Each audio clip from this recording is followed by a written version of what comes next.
So Nathan, What's up? we're gonna hit episode 99, and I'm just wondering if you had any suggestions. I have one personally. Oh, I got one too. Okay. Ready? My idea is, what if we do like talk about other movie podcasts? You know, because we're a film podcast. Yeah. Okay, but wait till you hear mine. Okay. Let me hear. All right. Ready? My idea is who has the better bald head, Vin Diesel or The Rock? Better bald head. Yeah, like more shiny and More shiny. better shaped. Tell you what if we, the first one to score in this game gets to actually... All right, I like some competition. Yeah. Holy shit, Nathan, what's that? Oh, I guess I won. I did it so fast. Damn! I guess we'll have to do my idea. Guess we'll save mine for next time. All good.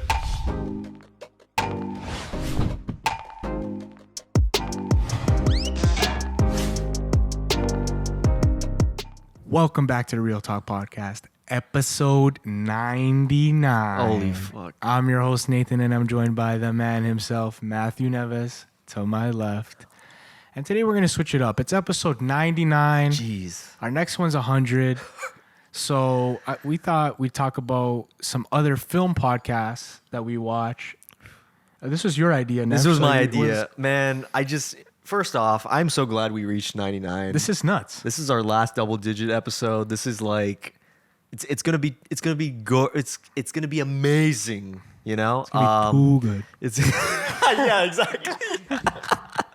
I am literally a loss of words because of the fact that you've been amazing co-host. Thanks, man. I feel like we've done so many awesome things when talking about movies. So I'm glad that we're able to do a different topic, which I thought was a little bit interesting, reviewing other film podcasts. Yeah, talk about film podcasts that we kind of listen to, and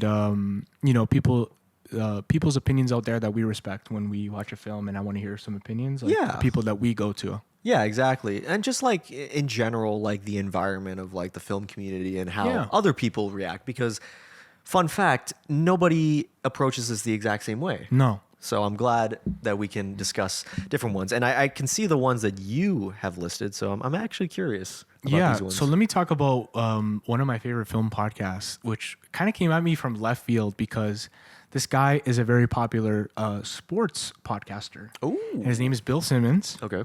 And he's been covering sports for years and years. And he made a movie podcast called The Rewatchables. Mm-hmm. And he has like a couple of different recurring guests that he kind of rotates out.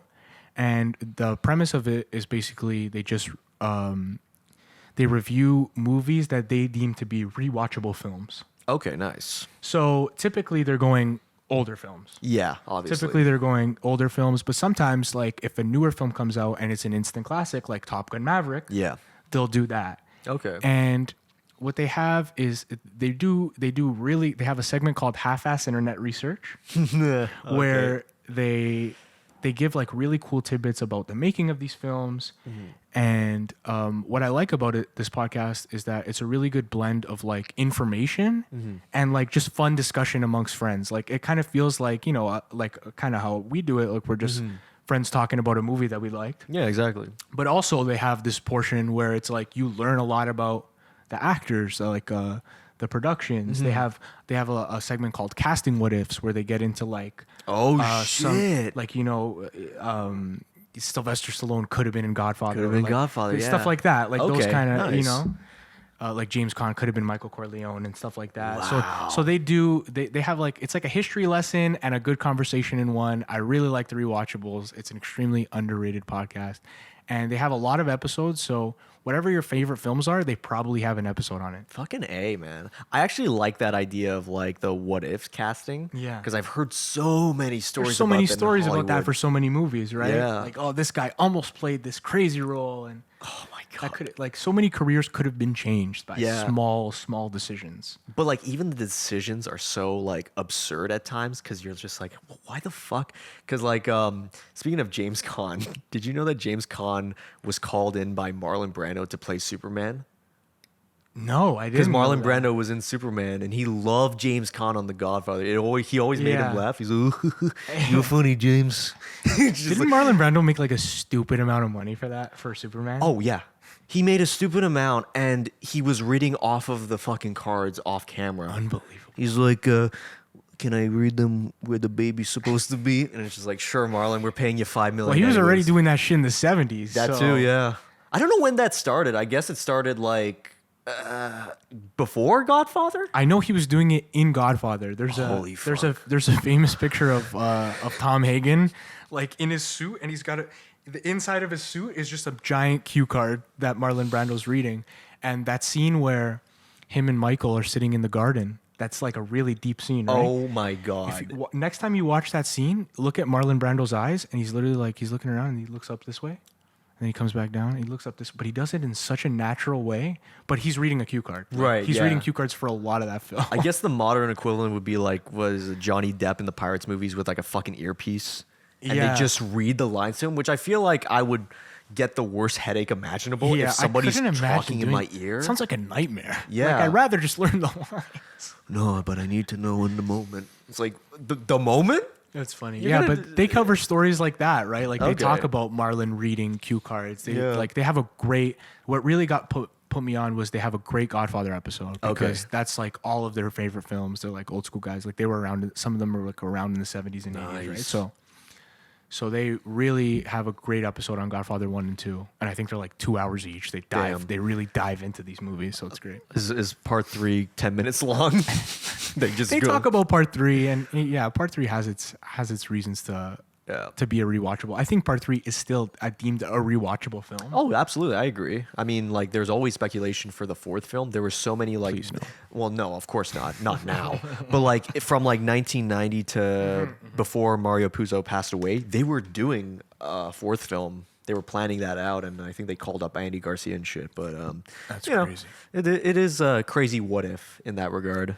But, Yeah, so shout out to the rewatchable. Shout out Bill Simmons. That's a really cool one. Let's talk about one that you like, maybe. Yeah, of course. So this one's a little bit more comedic. First off, I just want to point out that these guys are very much like the comic book movie nerd. So fandom. they're the guys to go to when the Marvel movie drops, when the DC movie drops, kind of. Yeah, thing, right? exactly. They're going fucking all out. I feel like if we tried to level with their charisma, we'd have to take a lot of cocaine. Yeah. In all fairness, shout out to them. I'm And the talking guys about you're talking about is the Escape Pod podcast. That is their name. I saw them on Twitter, and a lot of people were shitting on them because they were like, "Oh my god, they're fucking going over enthusiastic over a superhero film." It's like, yeah, that's most of the community. I understand, but there's some art to it. Yeah. I feel like there's this sense of art that people are missing out on, where it's like a lot of these questions aren't being asked because people are like, "What's the big fucking deal?" But people are watching it. People are watching it because it's like the one that I just showed you. yeah. What Tell was us it called? about the YouTube short that you put in The here. fucking which fictional character would be Riz immune? That's such a great premise. The title alone got me hooked. I was like, okay, what the fuck are these guys talking about? And they're talking about if Groot would fuck or not. And I'm just like, what the fuck? It's hilarious because Yeah. they're not taking this shit serious. They're- not they're- everybody has to be Siskel and Ebert. Exactly. You know what I mean? You could just talk about movies. Yeah. And fuck around. And they have no filter. Yeah. And I kind of fuck with that, especially within a community where it's like everything needs to be the exact same opinion, stuff like yeah, that. you're Like these- scared to have a unique take. Like, Yeah. I don't like that shit. Exactly. Every time we say something slightly different, we're getting shit on. Like Yeah, they even make fun of their hot takes. It's like I think one of the guys, Cars 2 is their favorite Pixar film, which to this day I was like, oh. that's and a fucking garbage take. That's a garbage it's his- take. But it's his take, and It's I love his that. take. I love that, and I love to watch people defend their takes. I Yes. don't care if I agree with them or not. Yeah. But some people are like so artsy with like I don't like they take Exactly. it too serious. too serious. Like at the end of the day, it's entertainment. Like Yeah. let's have fun with it. Exactly, and they listen to their fans because I think they have a Discord server where the fans ask questions about their opinions, which I think is even better, you know, because it's the sense of like they have different opinions. Of course, I'm not going to agree with every single fucking one of them, Yeah. and they take the comments like champs because there are some of these comments, man. I'm just Oh, like, damn. But that's what happens when Yeah, you have your own takes and you just don't want to feel like everybody else feels about shit. Yeah, so shout out to them, and because of that, I wanted to do a little something. I made these questions up. Don't worry, they're not I'm not the excited. Riz Immune Immune question Riz. because I didn't want to fucking steal from them. But I thought this would be a little interesting to do with you, Nathan. Yeah. I have 4 questions here. Now you choose between them. So I'm gonna say, which is the better filmmaker, Martin Scorsese or Francis Ford Coppola? What would you say? Yeah. I gotta say, I mean, I think The Godfather 1 and 2 is the best movies of all time. Mm-hmm. But I have to say, pick Martin Scorsese based on his career. Yeah, consistency wise. Based on his consistency wise, there's too many hits, and Coppola, to me, has quite a few misses, where Scorsese has very few, and has managed to stay relevant in every decade since he started. Yeah, I feel like Coppola really hit it big in the 70s. I think his 70s was better than Oh yeah, Scorsese's. it couldn't fucking miss in the 70s. I mean, he did Godfather 1 and 2, Yeah. and he did The The Conversation, which I really Apocalypse love. Now. Apocalypse Now is like those Yeah. those movies changed film forever, and Yeah. I think those movies will be studied in 100 years. Mm-hmm. But Scorsese has stayed relevant. I mean, there's a Scorsese movie coming out in 2 months, Yeah. and I'm so fucking excited for it. Yeah, It's 2023. exactly. He's been consistent every decade since the 70s, in my opinion. He's always had an amazing film. Yeah. From every decade. So I gotta go Martin Scorsese. Fair And you feel enough. the same way too. I right? feel the same way. Yeah, with Scorsese. The next one, Brad Pitt or Tom Cruise? Who do you think is the better actor? Better actor. Better actor, which I guess includes better movies that they have been in. Yeah, I like Brad Pitt a lot, man. Brad Pitt's pretty good. I gotta go Brad Pitt.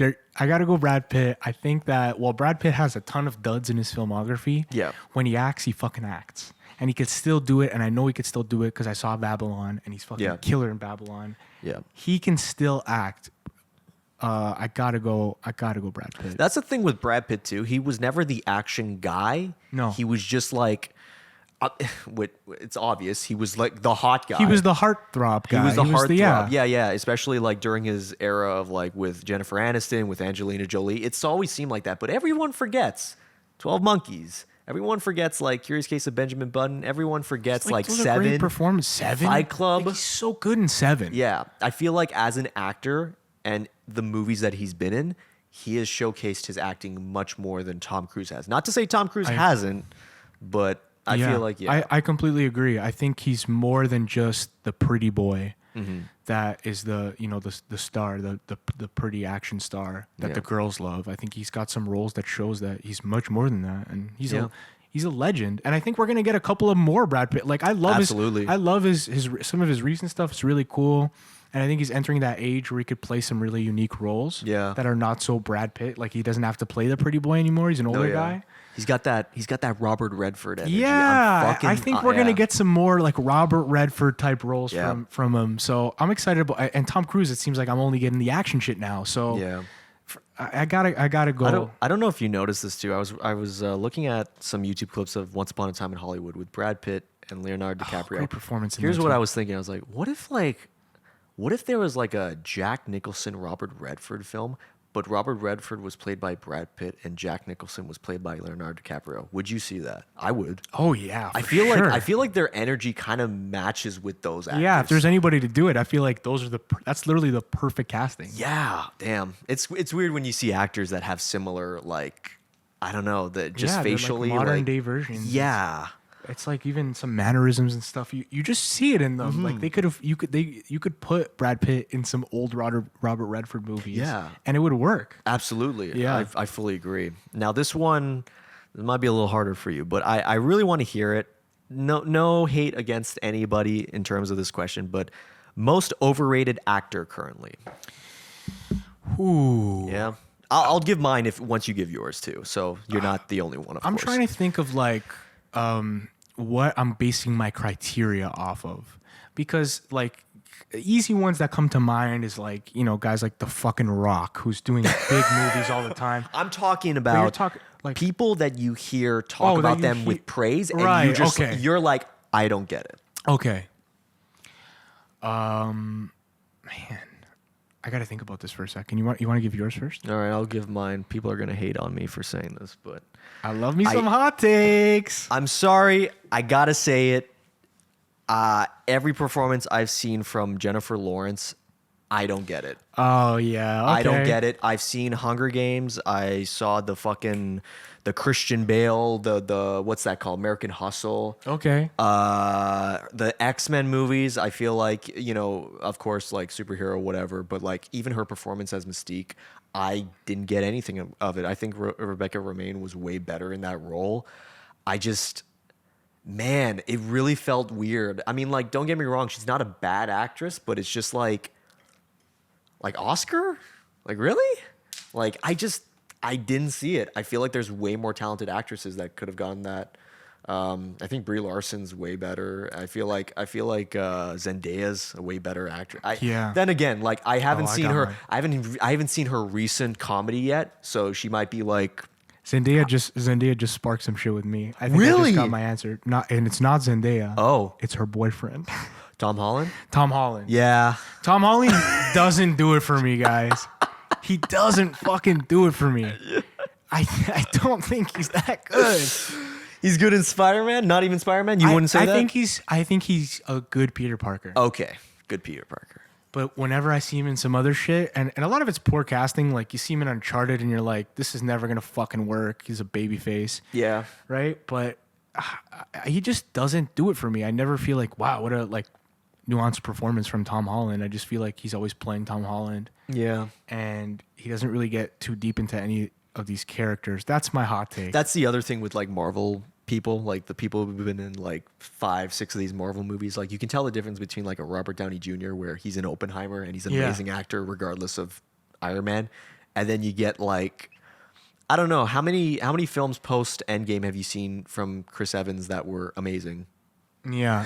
Yeah, Chris. Yeah. Nothing against him because I love Snowpiercer, but I mean, I'm talking post Endgame.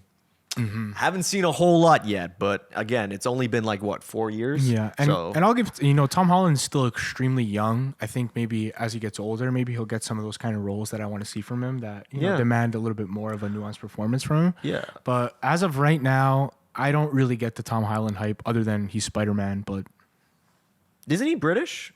yeah, Yeah. Why has every role that he's been in not British? Has he done the American accent the entire time? I haven't seen him do a British one. Yeah, why not? Yeah, there's so many yeah. great. Yeah, just don't cast him as James Bond, please. I don't don't cast him as James Bond. No, please, God. God, no. That would be shit. Nothing against Tom Holland. He seems like a cool guy. Anyways, one last question. Yeah. Your hottest film take. Now, this is a film take that when you say it, people give you the Rock eyebrow raise. Oh shit! One of those. Oh shit! You got yours lined up? I gotta think. I got mine lined up. Yeah. Go ahead. Mine? Yeah. Go Okay. ahead. You gotta. These questions are like questions I gotta really think you, about. man. Okay, fair These enough. are good. They're really good questions. Okay. My favorite superhero film is Zack Snyder's Justice League. Damn. Yeah. That's the one that people raise their eyebrow. They're Favorite like, superhero film. yeah. Because like when I say that, people are like, motherfucker, like The Dark Knight exists. I mean, yeah, exactly. People say that, and I've seen The Dark Knight. I've seen Zack Snyder's Justice League, and I will not explain why because the fandom is. I fucking hate the fandom. There's too many of those reverse the Snyder. I don't fucking know what they're called anymore. But So that movie really resonated with you. really did, yeah. Loved that movie. Damn, that's a fucking hot take and a That's- half. yep, I yep. don't think I have anything that can compete with that. Well, I mean, you don't have to compete with Right. that. You could just like any fucking take. Man, I'm trying to think. I might have to come back to this. Fair enough. I might fair enough. I might have to come back to this. We might have to talk about No another worries. 1-2 podcast, and I'll come back to this Yeah. because What? You have another podcast? You? Oh yeah, I want to shout out Real Blend podcast. I'm pretty sure they're based out of Toronto, or at least one of the people on. Or no, I'm thinking about a third podcast that I wanted to mention. Oh, which is shit, okay. The movie podcast that I didn't write down here. The movie podcast. They're just called the Movie Podcast. I listen to them on Spotify all the time. They are based out of Toronto and they are really good. Nice. They're really good. They just kind of review new films, and when I watch a new film that I'm excited about, I'll definitely check out their episode about that film. Yeah. You know what? Speaking of not directly film related, but he does interview actors and filmmakers. Mark Maron, What the Fuck podcast. I love his interviews. Every time I watch one on YouTube, I'm like, oh shit, he interviewed Cillian Murphy. Oh shit, he interviewed Brendan Fraser. And he, unlike other interviewers who I will not name because, you know, we've already shat on enough people in this episode, he does really good research and he asks them questions that you don't really hear from a lot of interviewers nowadays. So it's really refreshing. And the Real Blend podcast, my guy I want to shout out in particular, you know this guy, Kevin McCarthy. Yeah, he's good. He asks the best questions in these press junkets when, you know, like I hate watching fucking press junket interviews. Oh my God. Because it's just like the same fucking 50 questions and the actor or director is so uninterested because you know it's one of 50 that they did that day. If Christopher Nolan has to be given another fucking Batman question during the Oppenheimer, my guy needs to slap someone. And Real Blend got Christopher Nolan for 20 minutes during a press junket.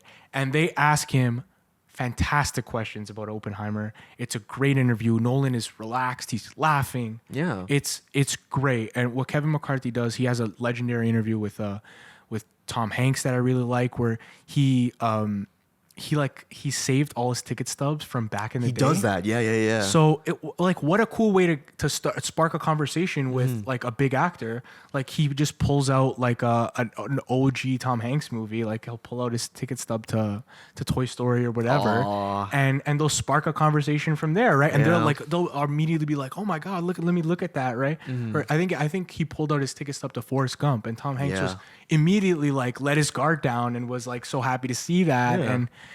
And I think Kevin McCarthy, I think this guy is like literally the Nardwuar of like film. Like, he's not over the top or anything. Right. He does it very straight, but he's so well researched, and he loves movies so much. You could tell like his enthusiasm is just oozing out when he's talking to these people. He's so appreciative. I know Tarantino has given them 2 like hour-plus long interviews. Ooh, nice. Which is pretty rare from Tarantino. So he definitely respects them. And I think one of them, he even invited all of them to Tarantino's house. That's awesome. So, because that's the thing with Tarantino. You got to do your fucking research when you're with Tarantino. Because he literally knows every movie ever fucking made? One of the greatest examples of someone who did not do their research, and I think you know who I'm talking about, is Tom Segura. Yeah. He had him on his podcast, and it was about you cinema watched that too, right? Yeah. It's about cinema Tarantino was like, what chapter are you on? It's like, I'm at the part where you're talking about, you know, going to the movies as a kid. It's like, oh, the first chapter. And Tom's like, yeah. It's like, look, at the end of the day, if I had to choose between who would interview Tarantino over him and Bert Kreischer, no fucking shit. I'll take Tom Segura. And I think in Tom's defense, like the book wasn't out yet, and I'm pretty sure they sent him the book like a few days before the interview. Okay, yeah, he would have had this fast read that shit. He would have really had to drop everything he's doing, and he's Tom Segura. I'm sure he's a busy guy. He is. And other than that awkward part of that interview, I did enjoy it. Like there's some parts of that interview that I did enjoy. Yeah. But yeah, look, the Real Blend guys, like I'll put this up on screen too. Hell yeah. Tom Hanks interview, which is a big one. Is it 4 of them? It's 4 of them. Damn. It's 4 of them, and now they're finally getting the respect they deserve. Like they got to see the like an early screening of like they're getting invited to Oppenheimer 70 millimeter in New York City. Like they're getting the respect they deserve. They're getting great interviews, and this is probably my number one like a film podcast right now for new movies. Real Blend. These are the guys. I remember, was it Kevin McCarthy? I thought I saw an interview from him, but the guy was British. It's the one where he shows Tom Cruise the memes. You know that guy? Do you know that guy? Because he's got the glasses and the beard as well. So I was like, oh, is that the same? I was like, no, that's not. That's because he's got the accent or whatever. But I liked his interviews too, because he does ask like some interesting questions with various directors and actors. But it's kind of refreshing hearing like questions that you don't hear a lot from. Yeah, he's so good at that. He's so good at that, and the actors pick up on his enthusiasm for it right away, and you get these really cool interviews in otherwise a boring scenario of like these press junkets that suck. Yeah, like honestly, I even talk show hosts, like whenever they bring in an actor and stuff like that, it's like, man, it's like you never get anything like new or great out of them. Like Conan was good at it. Conan was good at that shit. Craig Ferguson was good at that shit. There's a few guys that are exceptions to the rule, but in general, I'm never looking for an actor on a talk show. Like I don't want to watch.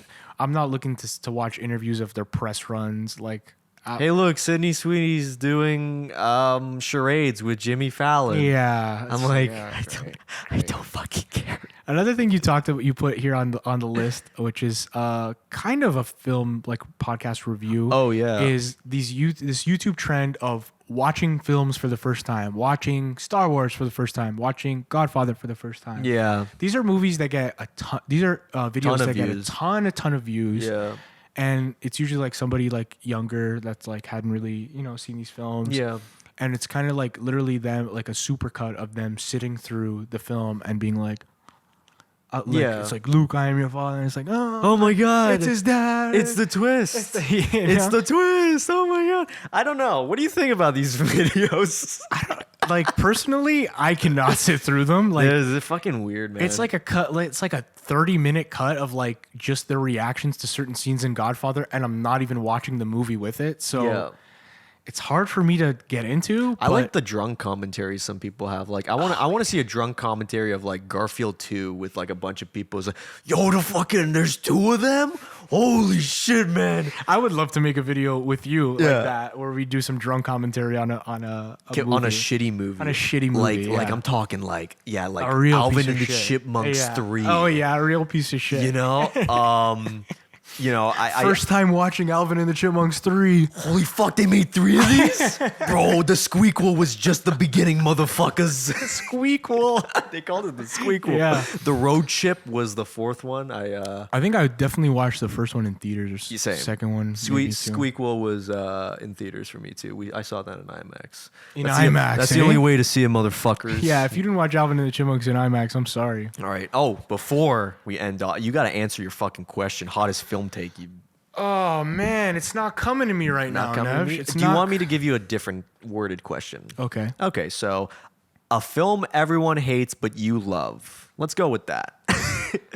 Because I had some plan Bs just in case. A film everyone hates but you love. Yeah. I mean, it's almost cliche to talk about these movies now, but Fast and Furious one. Okay, that's fair. It's an extremely low-rated film, and Yeah. when we talked about Fast X, you read out the Rotten Tomatoes Yes. ratings, Yeah. and my 3 favorites are kind of the lowest rated. Yeah. But I stand my ground that these are solid films. They have their typical, especially the first one. It's your tip. It's like Rocky with fucking cars. Yeah. It just works. It's a simple story. It works. You don't look too well into it. And I think that film, the first Fast and Furious, deserves a lot more respect than it gets. Fair enough, man. I like that. I like that's not really a hot take, because if you watch this podcast, you already know that I'm going to bat for that movie anytime. It's less of that and more just Yeah. like audiences, because Yeah. they don't think of like the original trilogy of the Fast and Furious as much because of the fact, well, they came out over 20 years ago. Yeah, now. exactly, yeah. So, but it's nice to put on some light on those goddamn movies. I gotta see 2 and 3 though. Yes, you do. The first one was good. I stand by that. That film was a million times better than whatever the fuck Jason Momoa That's what was I'm doing. saying. I don't know how the ratings don't reflect that. Like I really don't. But man. It is yeah, what it thanks is. for listening to this episode of the Real Talk Podcast. We hope you enjoyed us switching it up and kind of talking about what we like to listen to, what we like to check out, our movie, where we get our movie opinions from. Let us know what podcast you listen to. Let us know if there's a podcast you want to put us on. And don't forget to leave a like, comment, and subscribe to your boys. We'll catch you in the next one. Hell yeah. Take care. Brush your hair. Episode 100 coming next. Damn. Peace out.